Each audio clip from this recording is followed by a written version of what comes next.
And I got excited. I was just so excited. I was walking around there and somebody looked at me during the prayer because they thought I was going to bump into them. And it made me laugh out loud because of something I shared some time ago. I'm the oldest of 7, and I come from my grandfather was a pastor. My grandfather, my dad's dad, led my mom's dad to Christ and into the ministry. And in my family, we have pastors out the wazoo. I have an uncle, aunt, brother, cousin, both grandparents, dad, they were all pastors. And then most of you know that my son Aaron is in ministry, and my son Josh is in ministry, and then me too. So, but my grandfather, my paternal grandfather, my dad's dad was very, very, very conservative, very stoic, very reverent man. And there's a lot of cousins, a slug of cousins. And so, we'd get together for Christmas time and we would sing hymns around at night. We'd do devotions.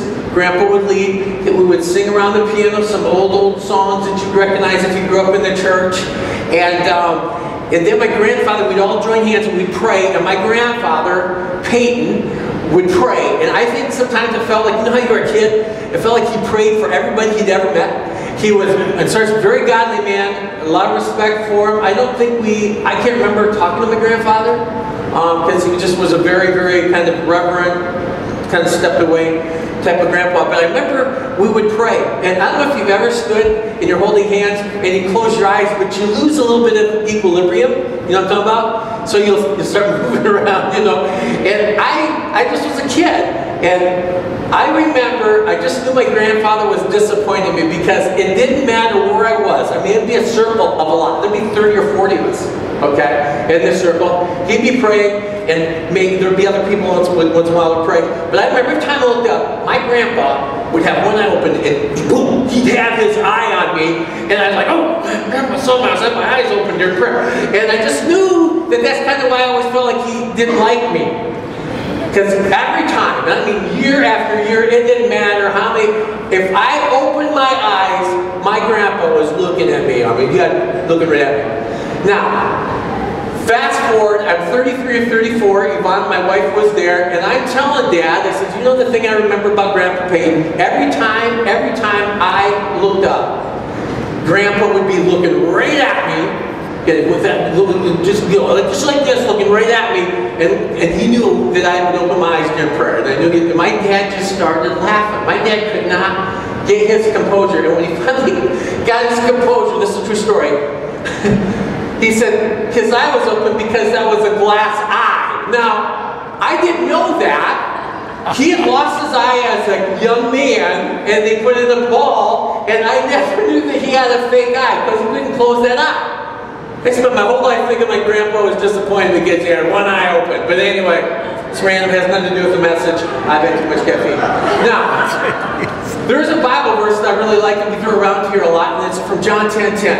And what it says there is Jesus talking about the difference between he and Satan. And he's at one point he says this in John 10, in verse 9 he says, Satan comes to kill, steal, and destroy. And then verse 10 he says, but I have come that you might have life and have it to the full. In the Message it says this, I have come that you might have a better life, more and better life than you ever dreamed or imagined. We're starting a series today called Better Life. And we're talking about having a better life in 2013. We started off by saying in our first series, getting out of the starting blocks. Now we're going to talk about what's it mean to run and run well during this year. And so it's a better life. And I'm kind of spinning it from a better life than you ever dreamed or imagined. And I want you to know that as we start this series, to have a better life means that we're going to have to make changes. It means stepping out of our comfort zone. It means crossing a line. It means changes. It means that we're going to maybe have to do some work. Because change involves work. And sometimes it's not just inconvenient, it's uncomfortable. Sometimes it means taking risks. And I came across this story and I've been saying that for a day like today. And by the way, you're like, don't we look at the Bible? Yeah, we're going to. Don't get impatient. We'll be there. But I want to read this story. This is a true story from Sports Illustrated by a Sports Illustrated writer. And his name is Rick Riley. And he details an experience that he was given You're laughing, Scott, because you know this story. When he was given the chance to fly in the backseat of an Air Force F-14 Tomcat. And usually only top-ranked athletes and dignitaries and politicians are given that opportunity. They're usually given the opportunity not only to promote them, maybe they're pursuing gold in the Olympics or whatever, but it's also used to promote the U.S. Navy Air Wing.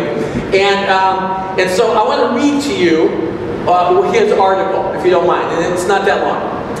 Now this message is for all America's most famous athletes and politicians. Someday you may be invited to fly in the backseat of one of your country's most powerful fighter jets. Some of you athletes have already done this. People like John Elway, John Stockton, Tiger Woods, to name a few. But he says, if you get this opportunity, let me urge you with greatest sincerity, move to Guam. Change your name. Fake your own death. Whatever you do, do not go. I know, I've been there in person. The U.S. Navy invited me to try it. I was thrilled. I was pumped. I was toast.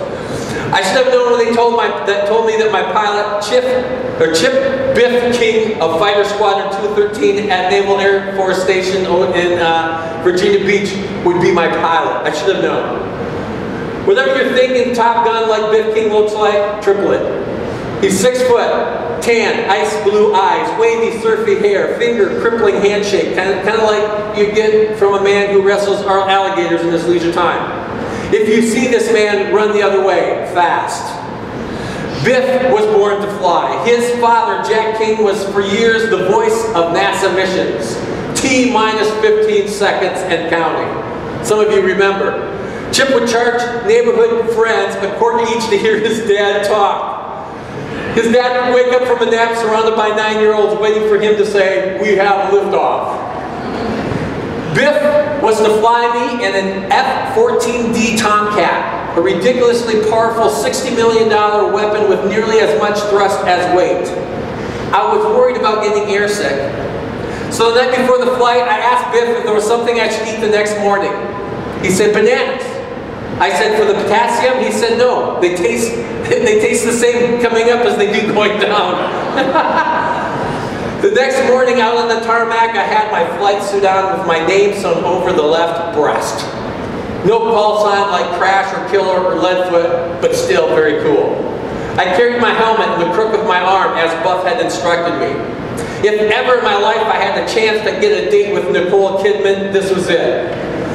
A fighter pilot by the name Psycho gave me a safety briefing and then fastened me into my ejection seat. An ejection seat that, when employed, would egress me out of the plane with such velocity that I would immediately be knocked unconscious. I was thinking about aborting the flight, but then the canopy closed over me, and Biff gave the ground crew a thumbs up. In minutes, we were firing nose up at 600 miles per hour. We leveled out, and canopy rolled over another F-14 Tomcat. Those 20 minutes were the rush of my life. Unfortunately, the flight lasted 80 minutes.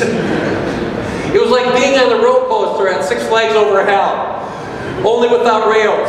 We did barrel rolls, snap rolls, loops, yanks, and banks. We dived, rose, and dived again, sometimes with a vertical velocity of 10,000 feet per minute.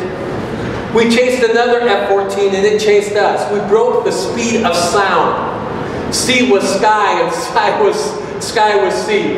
Flying at 200 feet, we did 90-degree turns at 550 miles per hour, creating a G-force of 6.5, which is to say I felt as if 6.5 times my body weight was smashing up against me. I egressed the bananas. I egressed the pizza from the night before. And the lunch before that, I egressed a box of Milk Duds from the 6th grade. I made Linda Blair look polite. Because of the cheese, I was egressing stuff that I never thought could be egressed.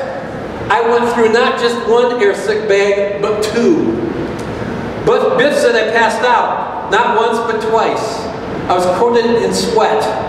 At one point, as we were coming in upside down in a blanketed curve on a mock bombing target and the G's were flattening me out like a tortilla, I was in and out of consciousness.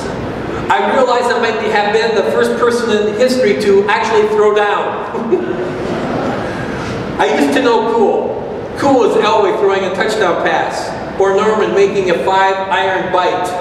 But now I really knew cool. Cool are guys like Biff, men with cast iron stomachs, and Freon for nerves.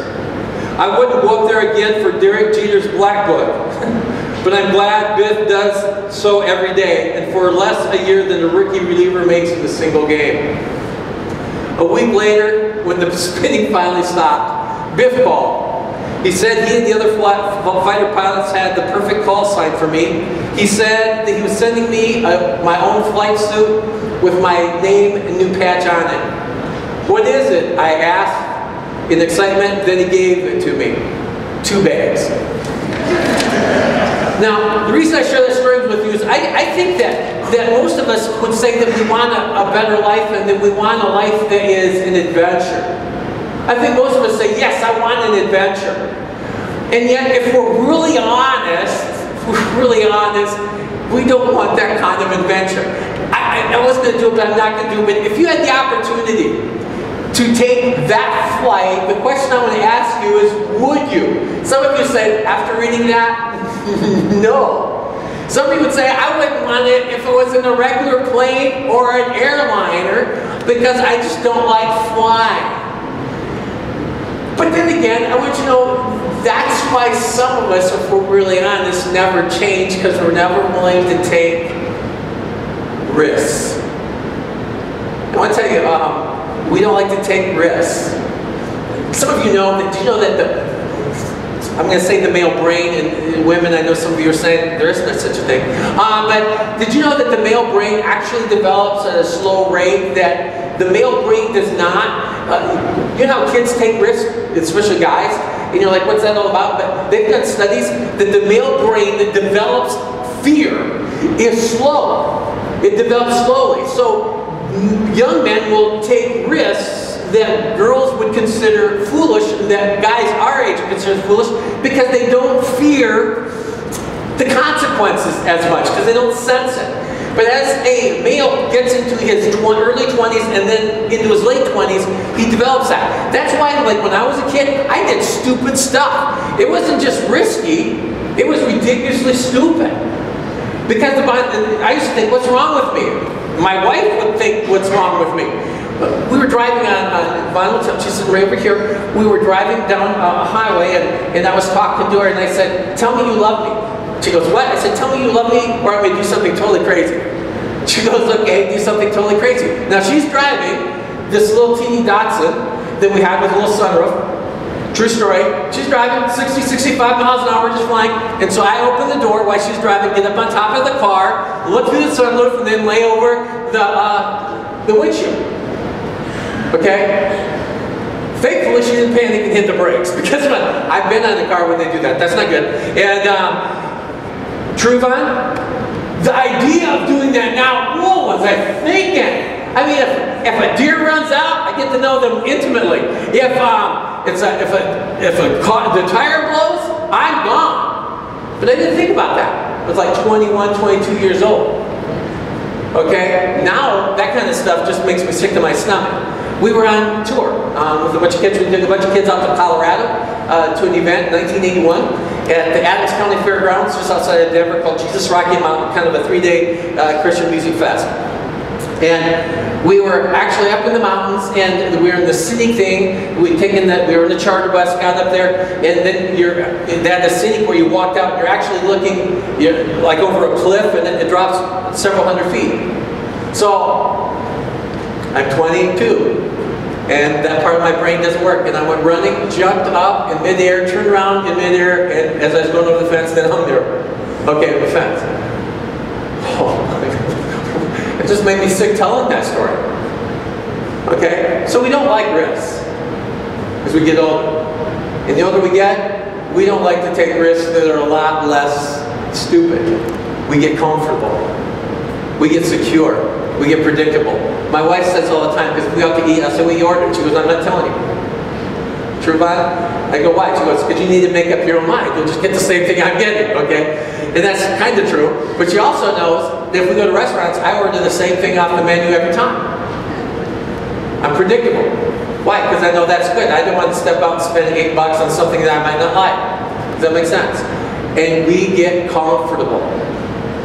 And the older we get, the older I get, the more predictable I think I become. And so I don't like to take risks. I don't like to make changes. I just kind of like the security and comfort of being where I am. So as we go into this series, I want you to be realizing that we have that tendency. Part of it is because we're comfortable. Part of it is because we don't know what that will involve and what it will cost us, because change always costs us. Is that true? It does. It's going to cost us something. We're going to have to maybe exchange something to become better.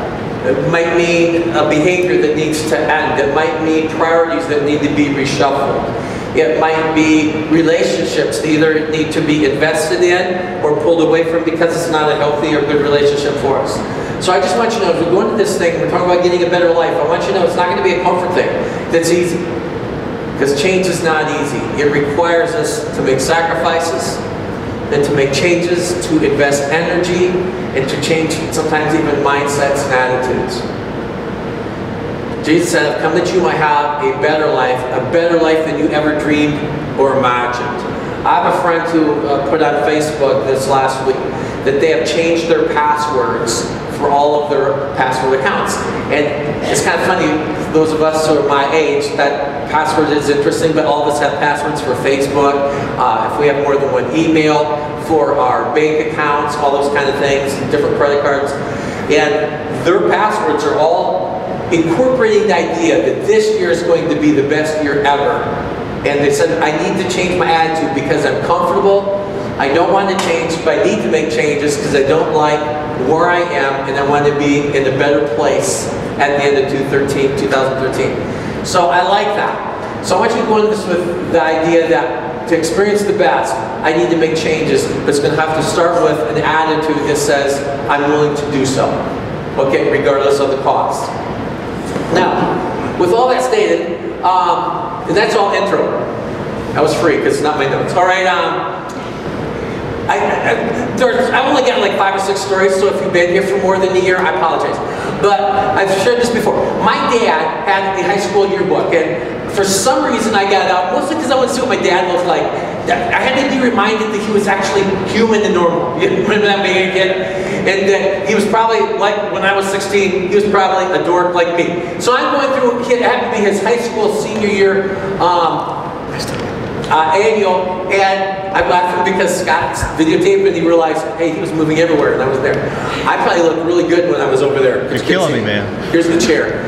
And so anyway, this particular year, he graduated in 1957. If you know music and you're really old, remember the class of 57 had their dreams. That goes way back, even before me. But anyway, they had a picture. They'd have a picture of the senior. Okay. They'd have underneath a caption that would kind of summarize how the rest of the student body or the school felt about that person. Okay, just one-liner. And then they'd have everything that they were involved in listed under that while they were in high school. If they were in football, it would say 1 through 4. It would meant 9 through 12. If they were in music, if they were in debate, all those things. So you can see, these are all the things that this student was involved in. And the pictures were, to be honest, this was 1957. So a lot of the pictures were stoic, you know, and serious. Some of them were smiling, but professional. Almost every guy had suit and tie. And all black and white. So I'm looking through it, and there was this one picture that caught my attention. And again, mind you, this is in the 50s, but this picture jumped out at me because this student had an absolute blank expression, completely devoid of any emotion. I'm certain you just look right at it, you're looking at all the, you know, everybody had to tell certain. This was and underneath his picture, there was nothing listed for him being involved in anything. But it said this: he came, he sat, he went. I just love that. Okay. He was here, he took up space, we saw him, he took up oxygen, he walked in these halls, he put in this time, and then he was gone. And I've known too many people who could have that as their tombstone epitaph of their life. They came, they sat, they used up oxygen, they're gone. It's not because they were an introvert. It's not because they were quiet personality or withdrawn. It's because they just never put forth any effort to be anything, to do anything. They just put in their time, operated life from the slide, and then they were gone. Contrast that with something that came from a publication. That's when I try to talk too fast, doesn't it, Yvonne? A publication. It was handed to me after church a few years back, and it was an article written by a local pastor regarding a woman who had recently passed away, and this is what he said of her. She told me often, if you outlive me, I want you to say at my funeral, she lived until she died. And she certainly did that. She lived fully every day of her life. Just want to catch up. He came, he sat, he went. She lived fully every day of her life. And there are some people who do that. There are some people you meet and you just, they've just got this, and it's not just charisma, they're fully alive. And when you're around them, you feel more alive. They energize you. And they infuse into you positiveness. Now, I'm not talking about, when I talk about being fully alive, I'm not talking about accumulating, achieving, having, possessing, succeeding. I'm not talking about mere charisma. I'm not talking about personality or popularity or power or position. I'm not referring to that at all. They have life. They exude life. You get around them, they're engaging, and energetic, enthusiastic. May I add the word fun? They have this attractive, intriguing life dynamic, and it's magnetic. They have that kind of, I got to have some of what they got. They have this infectious love of life. They have, Friday I was at the coffee shop, delivering cupcakes, and, side story, but this guy says, would you like to sit at our table? We're talking about positivity. And I never heard about positivity. And I thought that was pretty cool. And the guy next to him said, then we're going to talk about magnetivity or something like that. I didn't even know that word.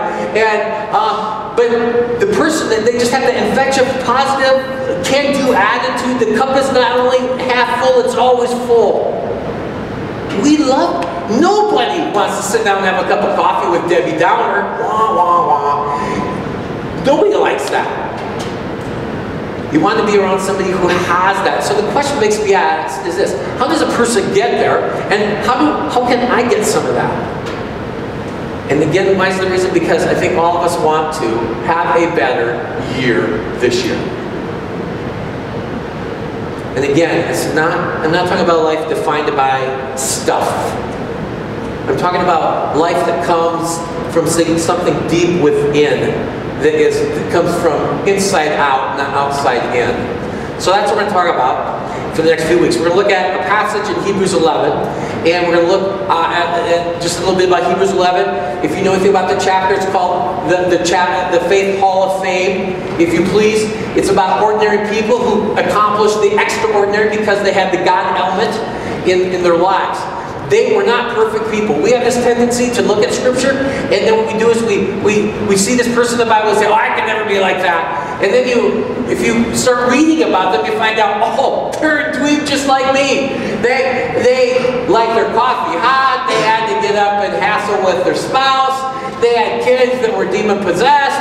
They lost their job. They got their job. They lost the job. They had bills to pay. They got old, the joints hurt, all that stuff. They're very, very normal folk. And yet these very, very normal people, in fact a lot of them, again, they were perfect people. They were people who failed, and some of them failed often. Yet they had this life dynamic because they had the God piece in the right place. So for this Sunday, and next Sunday for sure, we're going to look at Moses. We're going to look at a couple of these people, but I want to look at Moses. And Moses was known as one of the greatest people in the Old Testament. Some would tell you that he was one of the greatest leaders of all time in the Bible. We know him as the one that God chose to lead Israel out of Egyptian captivity. It was Moses who has the famous line, "Let my people go." And we have the 10 plagues that the Pharaoh, got through at the Pharaoh to get him to let his people go. He was the one who split the Red Sea. He was the one that God gave the 10 Commandments to. He was the one that led the nation of Israel to the Promised Land. He's the one that looks a lot like Charlton Heston with a beard. But he authored, again, not penned it himself, but it's considered his influence that we get the first 5 books of the Bible called the Pentateuch from, what also all known as, sometimes called the Law. And so, just so you get it, he's a very, very important fellow. But it's also worth noting, he never wanted to lead. And then when God told him, I want you to lead, he just basically, just see over, he just doesn't want to do it. And to be honest, he had a problem speaking. I don't know if he stuttered or what, but he said, nobody's going to follow me. I'm just not very, very good leader, and I'm not a very good speaker. And yet, God called him. And the reason is that God was able to use Moses because he learned how to live a better life. Because there's like 4 legs to the table, he had 4 legs underneath him. 4 choices that he made. Here's what it says in Hebrews 11 about Moses. It says, by faith, Moses, when he had grown up, refused to be known as the son of Pharaoh's daughter. Let me explain that a little bit. Next verse. He chose to be mistreated along with the people of God, rather to enjoy the fleeting pleasures of sin. Next step. He regarded disgrace for the sake of Christ as of greater value than the treasures of Egypt, because he was looking ahead to his reward. By faith, Moses left Egypt, not fearing the king's anger. He persevered, hung in there, stuck to it, because he saw him, God, who is invisible. And by faith, he kept the Passover and the application of blood. I wish we had time to really break down these verses and do a in-depth Bible study, but that's not the purpose of what we're going to be doing today. So that the destroyer of the firstborn would not touch the firstborn of Israel. I think that's it. So, here's the deal. We're going to look at a bunch of this really quickly here. But I want you to realize one of the things that Moses did. Moses learned to be Moses. I want you to explain that. Moses learned to be Moses. And what I'm trying to say is this. You need to learn to be you. You need to be yourself. That means not trying to be somebody else. Trying to imitate somebody else. Trying to make a name by getting somebody else to like you for something you're not. I'm talking about learning to be yourself. And Moses did that. And it wasn't easy. It didn't just happen. Moses, and maybe some of you have had this, especially in adolescence, but a lot of times we carry those wantings, those desires to fit in and to be somebody that we get in junior high, trying to make a name for us, we carry them into adulthood. Some of us sometimes have what we call an identity crisis. Here's the story. The Jews were slaves to Egypt. I want to just give you a little story here. And in Genesis, God said, be fruitful and multiply. These people obeyed. And they're like my kids. And because I have a lot of grandkids. And they grew as a people. So much so that numerically, even though they were slaves, they way outnumbered their captives. Almost like 10 to 1. And the captives noticed that. You know what? If we don't be careful here and do something, they're just going to take us by sheer numbers. We're going to lose our control. So Pharaoh orders an edict. We need to cut back on the number of Jews. And so what I'm going to do is for the next couple of years, all Jewish boys will be killed after they are born. Alright? Now, Moses' mom didn't play by the rules.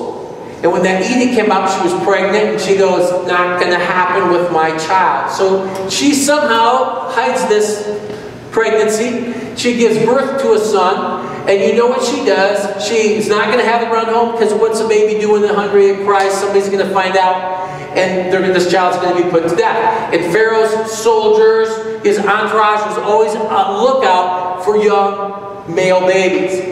So what she does is, remember, she puts him in the basket, takes him down to the Nile River, and hides him in the weeds. Kind of a little float boat, baby boat there. And, you know, and she'd go down there and nurse and take care of that baby and spend time down there. Maybe it's where she did her wash. She had it far enough away, because the women would go down and do the washing in the river. So she had to put it far enough away that the baby cries couldn't be heard. but close enough that she could get away to take care of her son. And some of you know what happened. One day Pharaoh's daughter is down there bathing in the river or swimming, we don't know. She hears this baby crying and she finds this little Jewish child, this Israelite child, and she falls in love with him. She doesn't have any children. And so she takes this baby home to be her own. Now while she's carrying this child, Moses' mom comes up realizing, oh my gosh, she has my child, he's going to be put to death. And then Pharaoh's daughter says, no, I'm not going to kill this child. I'm going to take this child home to be my own. And quick thinking, she says, well, you're going to need somebody to nurse that baby. And she goes, Pharaoh's daughter says, would you nurse this child? Sure. And so she ends up being able to nurse and still see her little boy. And that's how he's saved and spared. Alright? So what happens is, this little Israelite baby is raised as part of the royal family. This slave baby ends up growing up in the palace. It's a great story. And Moses grows up and realizes he doesn't look like the other kids.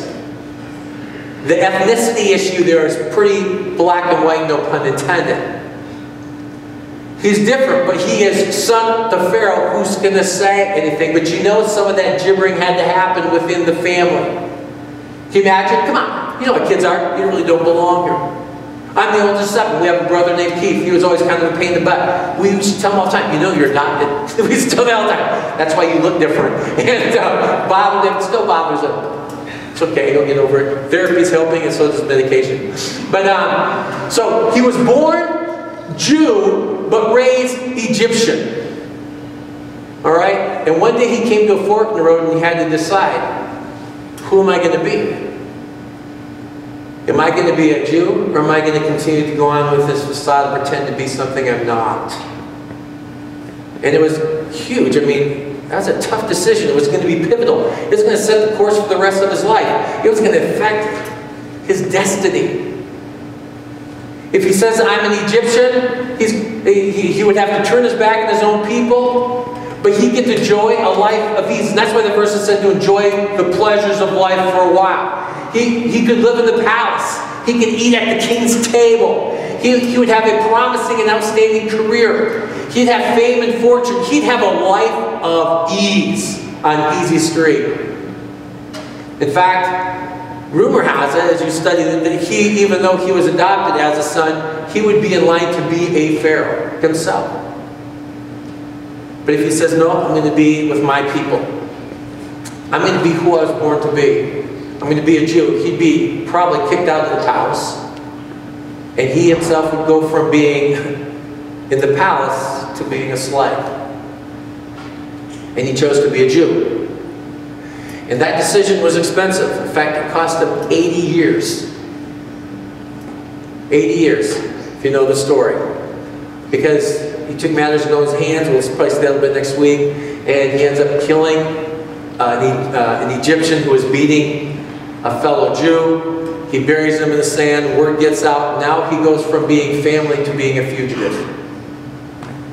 From being a pharaoh to losing his life, and he runs. But he could not deny what he was, who he was. He could not turn his back on his family or his faith.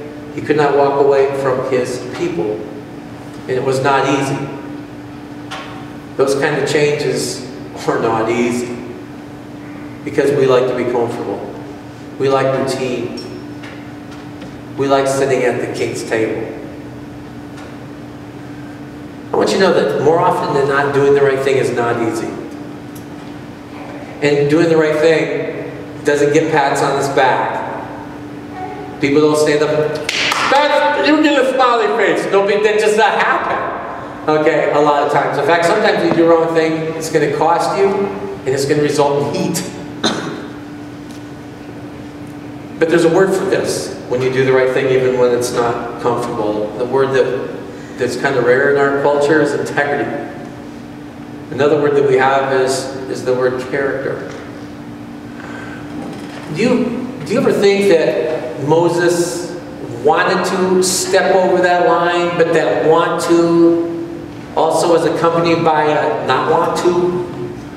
Do you ever think that as he was thinking about his options there, that he was conflicted?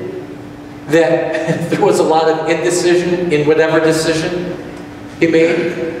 I like to think of that human element, because we get to read the story and see the story, looking back on it, and we get the whole story. But what that must have been like, that wrestling match that took place when he was going to decide, I'm going to be a Jew or I'm going to be an Egyptian? Do you think his heart was saying, but if you stay here, you can help your people? If you stay in the throne, you can be maybe an advisor, a helper. You could be operate on their behalf. You could become Pharaoh, and you could set your own people. Do you see what I'm saying? I think there was a whole lot of don't do fighting against his got to. And sometimes decisions are like that. You ever heard somebody say something like this? I can't do that because I don't feel like it. And I'm not going to be a hypocrite and do something I don't really feel like doing, do something my heart really is into. I want to be authentic. Case in point, some time ago I had a friend who had been wronged by another person, and they had really been wronged by another person. But as a result, they were angry, vindictive, and they had their response to the wrong was now way worse than their original wrong. You ever seen that happen before? No. And none of you have ever done that, guys. And so they got other people involved in it. And by the way, let me just throw this as a side note, it's not there. But if I have a conflict with Zach here, and we're going at it, anytime I bring somebody into that conflict, that sin, anytime you enter somebody else's conflict with another person, you're out of line. Unless you've been asked to come in as a mediator, or unless you're trying to say, hey, we're out of line here. But you are wrong to weigh in anytime on a conflict between two other people, and here's why. Because more often than not, A and B resolve the problem, and if you're C, it's not resolved for you, and you're mad, but it was none of your stinking business. I've seen people, they need to apologize to me, but it wasn't your business. They apologized to A, B's okay, A's okay, and you were the third party that had no business to be a part of that conflict. I mean, how many times have we done that? You ever see that? I've seen it where C gets involved at A or B's request, and then A and B turn on C. I said, well, why'd you jump into that ring in the first place? You're going to get knocked out. You're already outnumbered. So just want you to know, anytime you take a wrong of another person and make it your wrong, that you've been wrong, you're out of line. And we do that all the time. We really do that all the time. And don't do that. So this person was completely out. They got hurt, and then they reacted. And so I'm talking with them. And I'm saying, you know what? They wronged you, that was wrong. Yeah. But your response is completely off the charts, out of line. You are really, we love that word, it's one of my favorite words, but they, okay, it's always a pride thing, need to pay, okay, and I need to get revenge, because we're always thinking about winning and not losing. And they even admitted, yeah, I probably over-responded, but then they said this, I don't feel bad about it, because they started it, and they got what they deserved from it. And if I apologize and I don't feel like it, I'll be a hypocrite. I just want you to know, I'm just going to tell you, how many times does your mom, you ever fight with your brother or sister at home when you were a kid? And then your dad says, you need to apologize. No. Listen, I was the child from hell. Because my dad said, I'm going to spank you. Go for it. I'd rather take a spanking and apologize. And I did. And my dad, I told you, my dad, remember this line? My dad thought children was like steering a canoe. Raising children like steering a canoe because they both go much straighter if you paddle from behind. And my dad would wail on me. He'd pick me up. You feel bad? No! I had buns of steel before they were even vote. And I mean, you gonna do it again? Yeah. Okay. I mean, my dad sometimes would cry. My dad would tell you longer than I did. Okay, what is that? There's a word for that. That's not a good word. It's called pride. When you do the right thing even when you don't feel like it, you do it because doing right is more important than you feel, that is not hypocrisy, that's character. And I'm going to repeat that. When you do what is right even when you don't feel like it, that is not hypocrisy. That is character. And character is authentic. Don't miss that. So here's the scoop. Here's the point. We're done. Hebrews 11:24 says this, by faith, Moses, when he had grown up, I really wanted to stop there, when he had grown up. Paul wrote this, when I became a man, I put childish ways behind me. When I was a child, I reasoned like a child, I talked like a child, I thought like a child, but when I became a man, I put childish ways behind me. Moses, when he had grown up, refused to be known as the son of Pharaoh's daughter. Do you like the name drop? I do. I do. I like the name drop. Okay? Why? Because I talked to Larry, the cable guy, one day. Ooh, Harold, don't do that. That's awesome. We do that. We name drop all the time.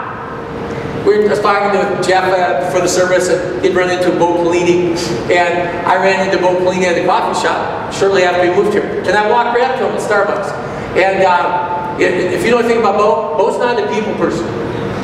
I tell you, he's an introvert with an attitude. And he's not a people person.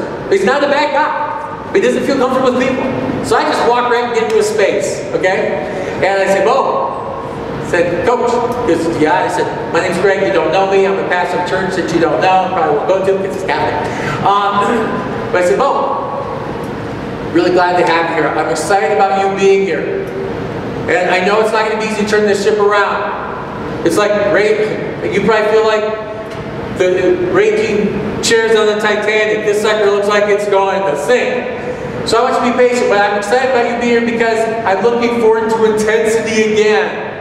And I'm hoping that we'll get back to the issue of character, playing from heart, and all that. But I said, I want you to know as a pastor, I know this is crazy. I want you to know I'm praying for you.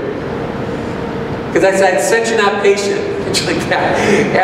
And there's going to be a lot of pressure for you to be successful next year. But I just want you to know I'm praying for you. Now, I did that at Starbucks, at my second church on 27th Pine Lake. And, because it's a righteous place. Because why? Hebrews. And so, you know, we talked a little bit. I think I might even buy us coffee, hoping for some tickets, but no tickets. But, because sometimes I do things from selfish motives. But what happened is, he comes in there, it's about once a week, he'd come and stop and get some coffee. Well, because I went up and talked to him, if he came in, he'd stop over my table and say hi. Okay? And I was with my friend Ron Edmond one time, and Bo comes over and says hi to me, and Ron goes, and he leaves and goes, you know, Bo Pelini? I said, we're like that. Why? Because we have this, I'm important by association. Because we like that. Okay? Refused to be known as the son of Pharaoh's daughter. He decided, I'm not going to be an Egyptian anymore. I'm not going to pull rank because the miracle that happens that she rescues me out of the reeds. You guys realize that, I mean, there's some really pain here too. You recognize that everybody his age that was a Jew is dead that's male. Probably a year or two on both sides of him. He has no buds in his senior class. No guys that hang around in that old neighborhood because they weren't there. You ever heard of victim's mentality where a person actually survives something that feels guilty for? I wonder if he wrestled with that. But at the same time, he doesn't have to even do that. He's second line to be Pharaoh. He's not going to play that card anymore. Why? Because that's not who he is. I've got to be me, I've got to be me. He's going to be who God called him to be. And it's going to cost him 8 years, as we'll see. The word refused means this, to reject, to deny, to totally disown. And that means that when Moses made this decision, he walked away from Easy Street. Became a slave with the rest of his people.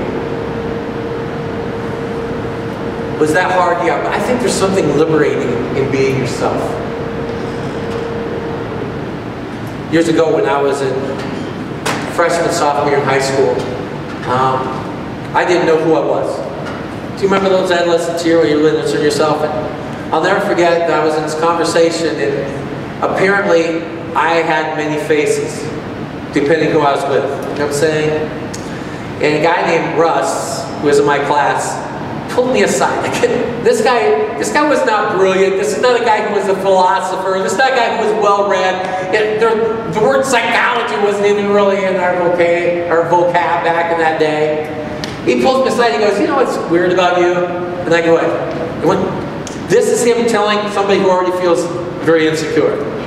Russ says, you're kind of a nobody. So we moved back. He said, because when you're with that group, you're like that. When you're with that group, you're like that. When you're with that group, you're like that. And I just don't think you know who you are. And I laughed. That scared the bejeebies out of me. Because he had me pegged. When you finally get into the groove of who you are and you're yourself, you don't have to keep secrets because you have nothing to hide. When you're yourself and you accept yourself for who you are, you don't have to project an image that's not real.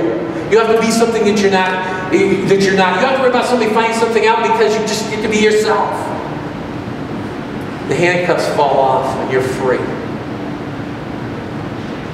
If you want to live an effective life, you're going to have to do what Moses did, and you're going to have to find yourself and know who you are. Now in closing, I just have 2 points. Really, I promise I'm done. Do you need help being okay with being you? I'm going to suggest two books.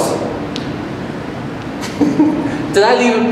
Matt, can you remember those 2 books? I think there's 2 books sitting there. Do you see them? You're the man. Don't run too fast, you're making an old man me like me, get winded. Okay. 2 books I want to suggest. Actually, 1 for sure.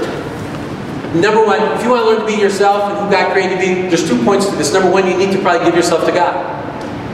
And that means making it a done deal, staking it down inside and down the line and saying, Jesus, I need you, come in.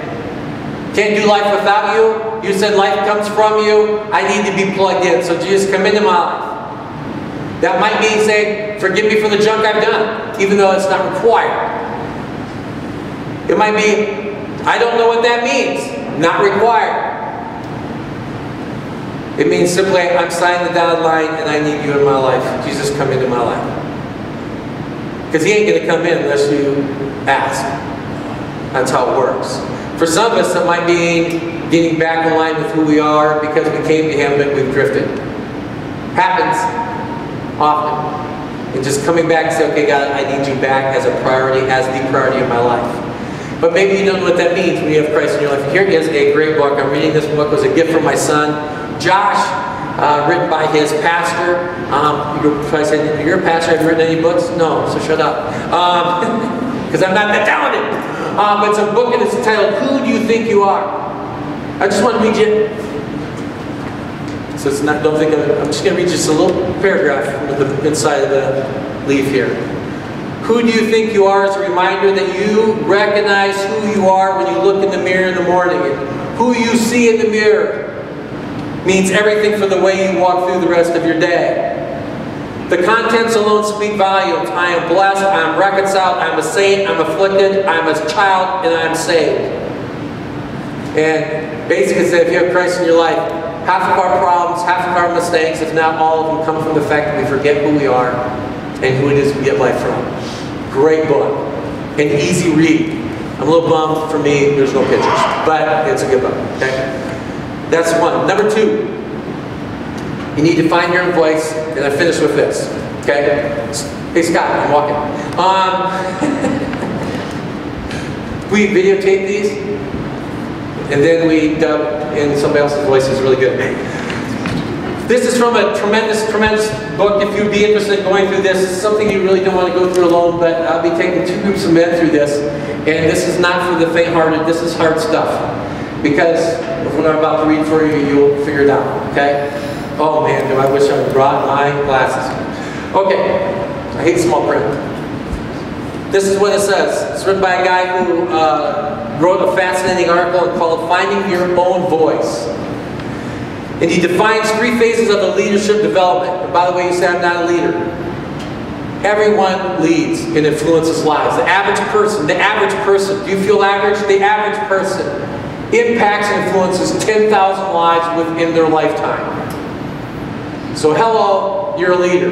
So the question is, what kind of leader are you, and what kind of influence did you have? And if you're a follower of Christ, J. Oswald Sanders wrote in his book called Christian Leadership, said this: we are all leaders to the extent that our lives influence others. And if you are a Christ follower, you are a leader. He received this insight talking with an artist friend, and after they were together, he made this observation. There are 3 periods in an artist's life. If you're an artist, you'll like this. In the first, we paint exterior landscapes. In the second, we paint interior landscapes. And in the third, they come together into and develop what becomes the artist's unique style. In the third, we paint ourselves. This is really profound stuff. Okay, so if I read it poorly, I apologize. He went out to say this: when we first come to lead, when we are first learning to lead, we paint what we see outside ourselves, the exterior landscape. We read autobiographies and biographies of famous leaders. We read books by experienced executives and dedicated scholars. We attend speeches by famous military men. We buy tapes by motivational speakers. We participate in training programs. We learn from others, and we try these things out.